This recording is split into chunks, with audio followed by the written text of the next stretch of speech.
Hello नमस्कार दोस्तों, आइए एक बार फिर से स्वागत है आप सबका। और आज फिर से लड़ाई होगा, ठीक है, न्याय व्यवस्था पे। आइए इस पूरी न्याय व्यवस्था का कमर तोड़ते हैं, ठीक है। एक बार दबा के ये वीडियो को शेयर कीजिएगा और सबसे पहले ये वीडियो देखिए। मैं अंकित कुमार यादव, झारखंड गिरिडीह जिला कसनौर पंचायत गांव अम्बसको महुरी का निवासी हूँ। न्यायाधीश महोदय, मैं एक आतंकवादी बनूंगा। हमें एक जुर्म सहने की शक्ति मिट चुकी है, क्योंकि मेरी माँ जिंदगी और मौत के बीच की लड़ाई लड़ रही है। क्या यही हमारी समाज तथा संविधान की नियम बताती है? कमजोरों को सताया जाए, गरीबों के ऊपर जुर्म किया जाए। महोदय, जिस हाथ में कलम हुआ करता था तथा घर की जिम्मेदारी लेकर चलते थे, आज मैं उस हाथ में हथियार पकड़ने जा रहा हूँ। आप हमें आतंकवादी नाम दे सकते हैं या आत्मरक्षा, ये आपकी मर्जी। हमें जीना हराम कर रखा है।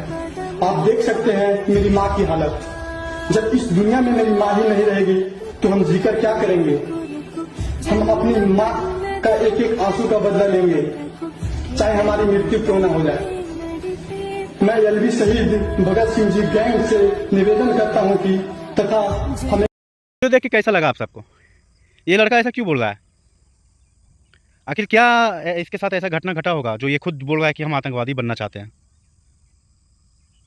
समझ में आया आप लोग को? नहीं, चलिए आइए हम विस्तार से बताते हैं। कुछ लोग, इनके गांव वाले इनको तंग कर रहे हैं, इनके माँ के साथ में भी मारपीट की और तंग किए जा रहे हैं। बेचारा हर जगह से न्याय पाने का उम्मीद रखा, हर जगह आवेदन दिया, शिकायत किया, रक्षा की मांग की, सब कुछ किया होगा इन्होंने। लेकिन इनको ना किसी जगह से कोई संतुष्ट और न्याय की उम्मीद ना रहा, ठीक है। अंत में ये न्यायालय से भी गुहार लगाया, लेकिन न्यायालय भी इनका कुछ भी नहीं सुना। तो कहीं ना कहीं हमारे झारखंड का न्याय प्रणाली जो है, न्याय व्यवस्था इतनी गिरी हुई है, इतनी घटिया है। और खास करके कुछ पुलिस वालों का, सबकी नहीं बता रहा हूँ, कुछ पुलिस वालों का। मतलब आप एक पीड़ित हो ना, तो आप गलती से भी थाने मत जाना, ठीक है। वरना आपके साथ में और भी, मतलब थाने जाओगे ना तो आपको एहसास होगा कि हम वहाँ कम पीड़ित थे, यहाँ आके और ज़्यादा पीड़ित हो गए। क्यों हुआ, क्यों झगड़ा हुआ? अरे भाई, क्यों झगड़ा हुआ उससे पूछो ना, क्यों मारपीट किया? हाँ। सेम कुछ स्थिति मैं अपने बारे में बताता हूँ, ठीक है। ये भाई जो बोल रहा है ना, एकदम सही बोल रहा है। भाई तुम आगे बढ़ो, हम सब तुम्हारे साथ हैं, ठीक है। ये न्याय व्यवस्था को, ये जो पूरी न्याय व्यवस्था की कमर तोड़नी है ना, हम सब भाई आपके साथ में हैं, ठीक है। आप टेंशन मत लो, आगे बढ़ो, हम पीछे पीछे हम भी साथ में हैं, कंधे से कंधे साथ मिला के चलेंगे, ठीक है। ये पता है, कुछ मेरे साथ भी घटना घटा। हमारा मैटर जो है, मुकदमा वो चल रहा है न्यायालय में। न्यायालय से हमें कहा गया कि अपोजिट पार्टी ना तुम्हारे घर जा सकता है कोई, ना उसके घर से तुम्हारे घर कोई आएगा, ना तुम्हारे घर से उसके घर कोई जाएगा। हमने माननीय न्यायालय की बात को समर्थन किया और मैं कभी भी अपोजिट पार्टी के घर नहीं गया। लेकिन अपोजिट पार्टी, मेरी माँ कहीं और रहती है, ठीक है। अपोजिट पार्टी का रिश्तेदार कई बार मेरी माँ के साथ में, मेरी माँ के साथ में गाली गलौज किया, ठीक है। गाली गलौज किया, मेरी माँ बोल नहीं सकती है, ठीक है। एक बार मेरे सामने मेरी माँ को गाली दिया जा रहा था, ठीक है। हमने उसको बराबर कूट दिया, बढ़िया से कूटा, ठीक है। अब वो लोग मुझे मारने की प्लान बना रहे हैं, ठीक है। कई बार हमारे साथ हमला भी हुआ। हमने थाने में एसपी को, डीसी को, डीआईजी को, आईजी को, डीजीपी को, न्यायालय को, सबको आवेदन दिया, रिटर्न लिख के आवेदन दिया। मजाल है इन न्याय के रक्षक जो होते हैं ना, रक्षक नहीं, ये भक्षक हैं, ठीक है। मजाल है एक एक्शन भी लिया हो, ठीक है। एक मेरे खिलाफ झूठा मतलब आवेदन दिया गया थाने में, झुमरी तिलिया थाना पड़ता है कोडरमा जिला में। वहाँ पे दिया गया कि 27 दिसंबर को मैं किसी के साथ में जाके मारपीट किया रात में 11 बजे, 27 दिसंबर 2024 को, ठीक है। जब ये बात को लेकर मुझे थाने से कॉल आया तो हमने बताया कि सर 27 दिसंबर को मैं झारखंड से बाहर था। 27 क्या, 28 भी नहीं था, 29 भी नहीं था, मैं 30 को घर आया। 15 दिसंबर से 30 तारीख तक मैं झारखंड में था ही नहीं, झारखंड से बाहर था।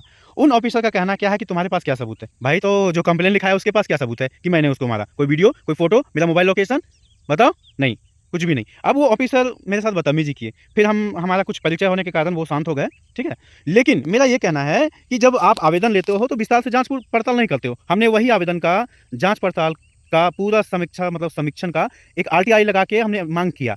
तो वो लिख रहे हैं कि आरटीआई अधिनियम 2005 8 ग के तहत आपको जानकारी नहीं प्राप्त की जा सकती। भाई आवेदन उसने दिया, मेरे खिलाफ दिया, फिर हमें आवेदन का कॉपी या फिर और कुछ काहे नहीं प्राप्त किया जा सकता है? हमने क्या ऐसा गलत कर दिया, मांग कर दिया? तो पता है ये सब जो, मतलब कभी कभी कानून पे से ना भरोसा इसीलिए उठ जाता है कि जो गलत लोग होते हैं ना, वो उससे कुछ रुपया लेकर ये पुलिस वाले अपने आप को जो हिटलर समझते हैं ना, कि हम इसको कुछ भी कर देंगे या धमका देंगे, डरा देंगे, तो आपका चलने वाला नहीं है, ठीक है भाई। सबसे पहली बात और अहम बात, झारखंड की पूरी न्याय व्यवस्था ही भ्रष्ट है, ठीक है। A to Z मिले हुए हैं, सब ऊपर से नीचे तक सब बेकार है, ठीक है। ये आप सोचो जरा सा, कि ये भाई के साथ में इतना कुछ बीता होगा, इसकी माँ के साथ में इतना टॉर्चर किया गया है, और ये खुद बोल रहा है कि हम आतंकवादी क्यों बनना चाहता है भाई, बताओ ना। क्योंकि भारत के सबसे बेकार राज्यों में से एक झारखंड है, ठीक है, जहाँ न्याय मतलब मिल ही नहीं सकता। आप सही हो, आपके पास एविडेंस भी हो, तो आप भूल जाओ कि आपको न्याय मिलेगा, ठीक है। यहाँ पैसे की बोलबाला है, आपके हाथ में पैसे हैं आपको न्याय मिलेगा, आपके हाथ में पैसे नहीं है आपको न्याय नहीं मिलेगा, ठीक है। तो ये पुलिस वाले किसी को धमकी देते हैं, ठीक है, घर में जाके धमकी दे के आते हैं कि तुम्हारा बेटा कहाँ है, उसको बुलाओ नहीं तो उठवा लेंगे, गाली देते हैं, कितनी गंदी गंदी भद्दी भद्दी गालियाँ देते हैं पुलिस वाले। इनको लगता है ना कि ट्रेनिंग में गालियाँ, किसी दिन मेरे साथ में गाली गलौज में इन लोग पड़ गए ना, तो कसम से कहते हैं, कसम खुदा की इतनी गाली दूंगा ना कि ज़िंदगी भर गाली देना भूल जाएंगे, ठीक है। किसी के साथ में किसी लड़के को इतना मत सताओ यार तुम लोग, ठीक है, कि वो कुछ भी करने पे मजबूर हो जाए। और इतना सताया हुआ लड़का ये है, इसलिए ना इस नया प्रणाली को सब कुछ को ठोकर मारते हुए ये कह रहा है कि हम आतंकवादी बनेंगे। तो इसका कारण जानते हैं, मुख्य कारण सबसे पहले उसका लोकल थाना है, समझ गए, लोकल थाना है इसका प्रमुख सबसे बड़ा कारण, उसका लोकल थाना है और कोई नहीं।